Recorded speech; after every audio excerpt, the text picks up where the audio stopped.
नमस्कार, आप सभी का स्वागत है शाइनिंग स्टार स्कूल में। जैसे कि आज नेशनल साइंस डे है और इस दिवस में हमारे स्कूल ने भी छोटे से विज्ञान मेले का आयोजन स्कूल के भीतर किया है।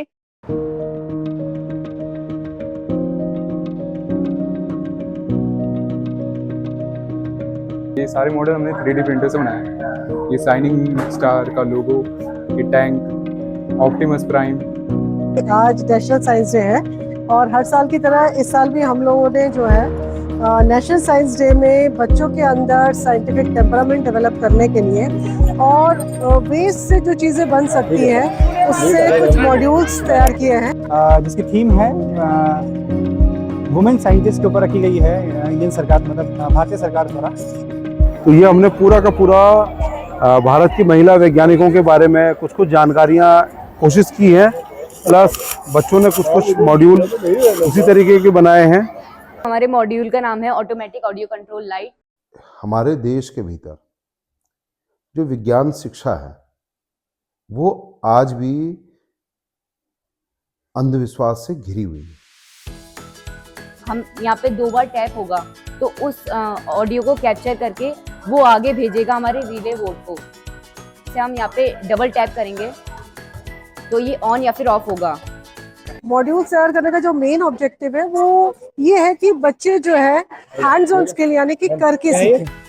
हमारी लर्निंग का कोई ऑब्जेक्टिव नहीं रह जाता अगर हम जो सीख रहे हैं वो अपने आसपास के लोगों तक ना पहुंचा सके। तो हमारे स्कूल में का एक मुख्य उद्देश्य हमेशा से रहा है कि जो भी हमारी लर्निंग है, चाहे वो साइंस लर्निंग है या अदर फील्ड्स की लर्निंग है, उनको लोगों तक पहुंचाए। क्योंकि अगर ये जो भी नॉलेज बच्चों ने गैदर करी है वो लोगों तक पहुंच पाएगी, तभी हम कलेक्टिवली आगे बढ़ सकते हैं और एक बेहतर समाज के बारे में कल्पना कर सकते हैं।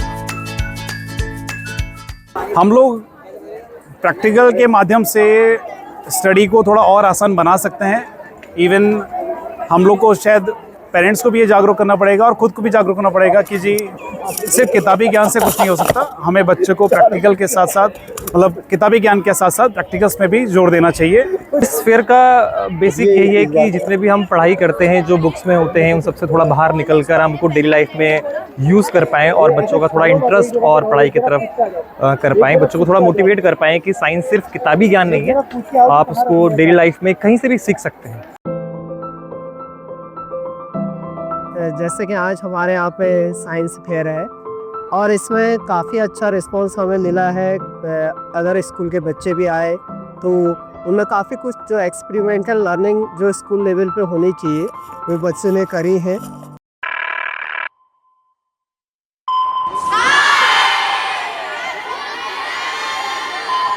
Hello everyone, my name is Pram Sharma. I am from class 6. So आज हम shining star school science exhibition में आए हैं। मुझे यहाँ सबसे अच्छा सोलर सिस्टम लगा, जिसमें हमें दीदी ने बताया कि इनके वीनस के उसमें सबसे ज़्यादा गैस रहती है और इनके और सैटर्न उसमें से बहुत खूबसूरत, उनकी रिंग से बहुत खूबसूरत लगता है। I am Mukul Satin from Sunrise Public School in class 6. Hello, I am Karan Joshi. I am from Sunrise Public School in 6th class. And my name is Vinay Joshi and I am the student of class 7 in Sunrise Public School. Hello, my name is Aram. I am the student of class 7 from Sunrise Public School. My name is Arad. This is our project called Rainwater Detective Sensor. In this project, जैसे कि हम कभी बाहर रहते हैं, घर के बाहर, तो हमें पता तो चलता नहीं है कि बारिश आ रही है नहीं आ रही, तो इसलिए क्या कहते हैं हमने इस छत पे ऐसा सेंसर लगा रखा है जिससे क्या कहते हैं हमें कोई टेंशन लेने की जरूरत नहीं है कि छत में जाओ, कपड़े लेके आओ, बारिश आ गई। इसलिए सर क्या कहते हैं हमने इसमें मेगा आर्डिनो यूज करा है, बजर यूज करा है, ब्रेडबो यूज करा है, एलईडी और सर्वो मोटर यूज करी और सेंसर यूज करा है। सर इसमें क्या कहते हैं जैसे कि बेसिकली हमें क्या कहते हैं बारिश आ जाती है तो हमें क्या कहते हैं जाना पड़ता है, तो इसलिए क्या कहते हैं इसमें हम क्या कहते हैं जैसी बारिश आएगी तो ऑटोमेटिकली कपड़े अंदर चले जाएंगे और जैसी क्या कहते हैं बारिश बंद हो जाएगी तो ऑटोमेटिकली कपड़े 1-2 मिनट बाद, तो बारिश तो अचानक से बंद नहीं हो जाती, इसलिए टाइम तो लगता है बंद होने में, इसलिए ऑटोमेटिकली 1-2 मिनट बाद कपड़े बाहर आ जाएंगे। सर हमें सबसे ज़्यादा डाइजेस्टिव सिस्टम और हाइट मेजर जो टूल था सब वो ज़्यादा पसंद आया। सब उसको देख के शौक रह गई कि इसने हमारी हाइट कैसे नाप ली। Hi, we are from Indus Scholars Academy. सारे के सारे मॉड्यूल इनके सिलेबस में जितना भी विज्ञान की जो बातें हैं उसको प्रैक्टिकली समझने के लिए इस कोशिश में इस मेले का आयोजन किया गया है, जिसमें आप देख सकते हैं मॉड्यूल में अलग अलग तरीके के मॉड्यूल बच्चों ने बनाए हुए हैं। यहाँ पर देख सकते हैं बच्चों ने वाटर साइकिल का एक मॉडल बनाया है और इस मॉडल को बनाने के लिए बच्चों ने पूरी तरीके से वेस्टिंग से इंस्पायर्ड थे और उन्होंने पूरा कचरे का इस्तेमाल करके प्लास्टिक की पॉलीथीन्स का यूज़ करके मतलब फैंसी आइटम मतलब साइंस को परफॉर्म करने के लिए आपको हमेशा बहुत रिसोर्सेज की ज़रूरत नहीं होती, आप मिनिमल रिसोर्सेज से भी चीज़ों को परफॉर्म कर सकते हैं। हमारे स्कूल में एक विप्रो सस्टेनेबिलिटी प्रोग्राम होता है जिसके थ्रू हम सस्टेनेबल डेवलपमेंट कैसे हो उसको समझते हैं। उसमें 3 कैटेगरीज हैं। पहला है वेस्ट, वाटर एंड बायोडाइवर्सिटी। तो सस्टेनेबिलिटी बहुत इजीली समझे तो एक ऐसी प्रैक्टिस जो फ्यूचर जनरेशन्स की नीड के साथ कॉम्प्रोमाइज ना करे, क्योंकि अभी क्या है हम लोग क्या करते हैं, हम ये नहीं सोचते कि कल को आने वाली जनरेशन को कैसा हैबिटाट मिलेगा रहने के लिए। हम गंदगी कर रहे हैं, पोल्यूशन कर रहे हैं, तो आने वाली जनरेशन के लिए जो वो हैबिटाट है उसको अनलिवेबल बना रहे हैं, लेकिन ये सोचना जरूरी है। तो पिछले 2 साल से हम लोग वेस्ट के ऊपर काम कर रहे हैं। सर तो इसमें हमने क्या किया है कि इसमें हमने वेस्ट वाटर और वेस्ट जैसे कि एप्पल के पील्स, ऑरेंज की पील्स, उनकी मदद से और थोड़ा सॉइल की मदद से हमने बना रखा है। ये इसमें क्या होता है कि बैक्टीरिया नॉर्मली बैक्टीरिया उस जैसे सड़ती हुई चीज़ों को खाते हैं, डिकम्पोजिंग चीज़ों को खाते हैं, फिर उससे इलेक्ट्रिसिटी रिलीज करते हैं। लेकिन इसका एक बड़ा फ्लॉ है कि इलेक्ट्रिसिटी रैंडम होती है। देखो थोड़ी देर पहले अभी 10 था, अभी 7.5 हो गई, ये फ्लक्चुएट करते रहती है। अभी कुछ 1 to 2 सेंचुरीज पहले प्लास्टिक इन्वेंट करा गया था और ये वॉर जो हमारी वर्ल्ड वॉर फर्स्ट हुई, वर्ल्ड वॉर सेकेंड हुई, उसने इस नीड को डेवलप करा।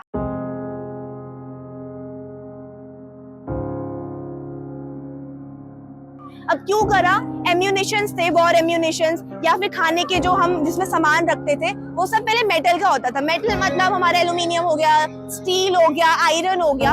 अब इसमें क्योंकि मेटल है तो ये इसमें खर्चा भी ज्यादा होता है। अब खर्चा ज्यादा होता है तो ये सवाल आया यार ये तो इसी में सारा पैसा चले जाता है, वॉर के बाद रिकवरी के लिए तो पैसा बचा ही नहीं।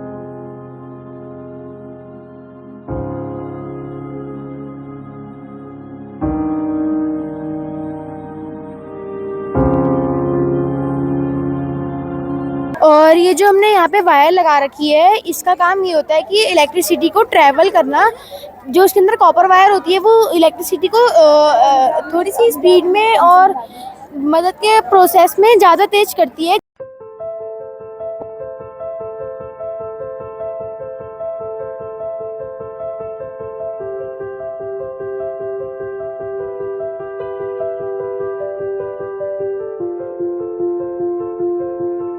प्लास्टिक हमारे साथ तो बहुत सारा खिलवाड़ कर ही रहा है, साथ में हमारी अर्थ के साथ भी कर रहा है। तो पहला आता है हमारा इको ब्रेकिंग। एक अच्छा वे है हमको प्लास्टिक को रिसाइकिल नहीं बल्कि उसको एक रीपर्पस करना, रीलाइफ देना। हमने अपने ऑफिस के सामने एक बेंच बनाई है तो वो उन्हीं इको ब्रिक के मदद से बनी हुई है। ये टेम्परेरी सोल्यूशन है, हमको पता है, लेकिन कुछ नहीं से बेहतर कुछ होना है, तो इसीलिए हमने इसका एक इनिशिएटिव लिया और हमने इस साल मोर देन 400 इको ब्रिक्स बनाई है। डाइवर्सिटी पे फर्दर बात करें तो हमने एक केस स्टडी करी थी वल्चर्स पे। हमने आसपास लोगों से बातचीत करना स्टार्ट करा, तो नॉर्मली नेचर के बारे में बातचीत करते थे तो डॉट्स कनेक्ट करके पता चला कि वल्चर की जो पॉपुलेशन है वो हमारे एरिया में कम होती जा रही है। अब जब हमने रिसर्च करना शुरू करा तो ये सिर्फ टिम कॉर्बेट का ही हाल नहीं था, ये ऑल ओवर वर्ल्ड भी यही चीज़ हो रही थी कि वल्चर का पॉपुलेशन जो है बहुत ड्रास्टिकली कम हुआ है 1990 से।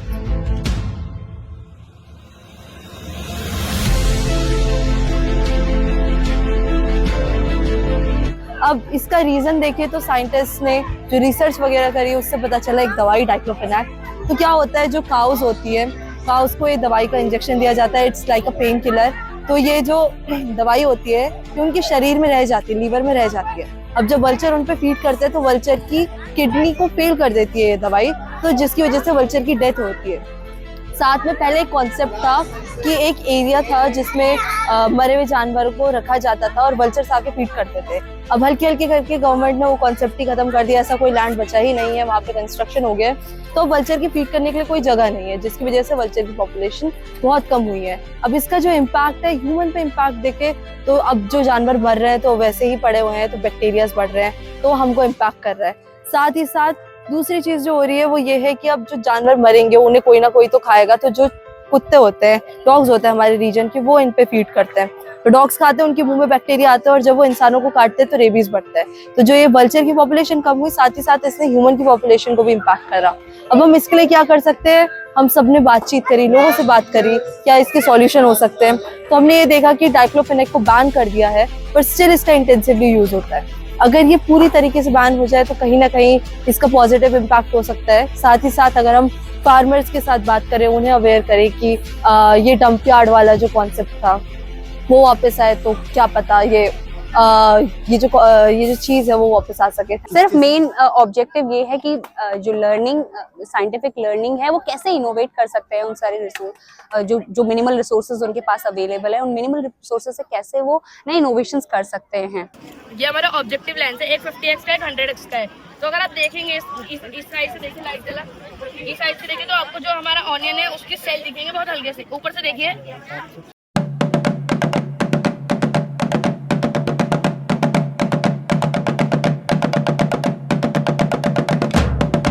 भारत देश को पहला ऐसा वैज्ञानिक मिला जिसे नोबेल प्राइज से सम्मानित किया गया, जो कि हमारे लिए बहुत गर्व होने का विषय है। परंतु सबसे महत्वपूर्ण चीज ये है कि लगभग 100 करोड़ से भी अधिक आबादी वाले देश में आज हम लोग एक नोबेल प्राइज के लिए जूझ रहे हैं। उसके पीछे क्या रीजन हो सकता है?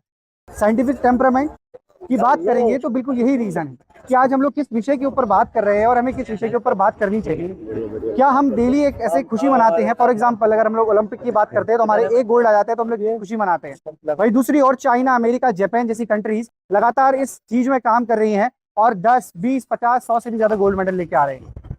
उसी चीज को अगर हम गेम्स को हटाकर अगर हम साइंस पे आते हैं वापस से, तो आज हम देख सकते हैं कि हम लोग नोबेल प्राइज के लिए किस तरीके से जूझ रहे हैं। मैं ये नहीं कह रहा हूँ कि जिस वैज्ञानिक को नोबेल प्राइज नहीं मिलता है वो बेहतरीन काम नहीं कर रहा है, लेकिन अगर कोई वैज्ञानिक बेहतरीन काम करता है तो उसका रेप्लिकेशन यानी कि जो उसका एक छवि है वो हमें देखने को मिलती है हमारे समाज में, कि हमारे जो देश है वो किस तरीके को जा रहा है। कोई भी देश तभी तरक्की करता है जब वहाँ के वैज्ञानिक तरक्की करते हैं, जब वहाँ पे विज्ञान फैलता है।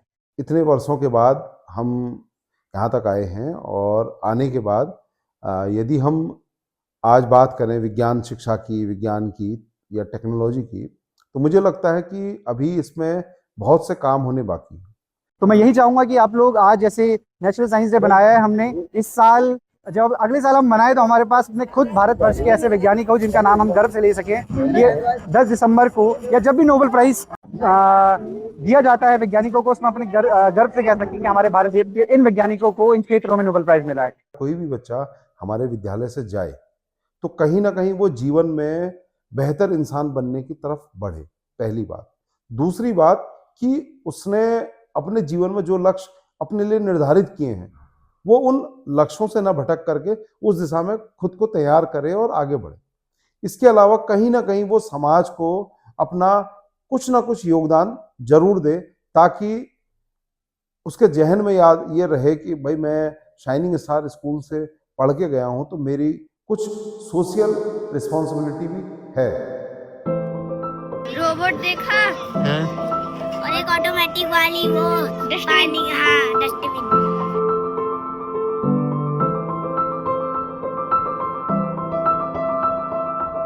Welcome to science school.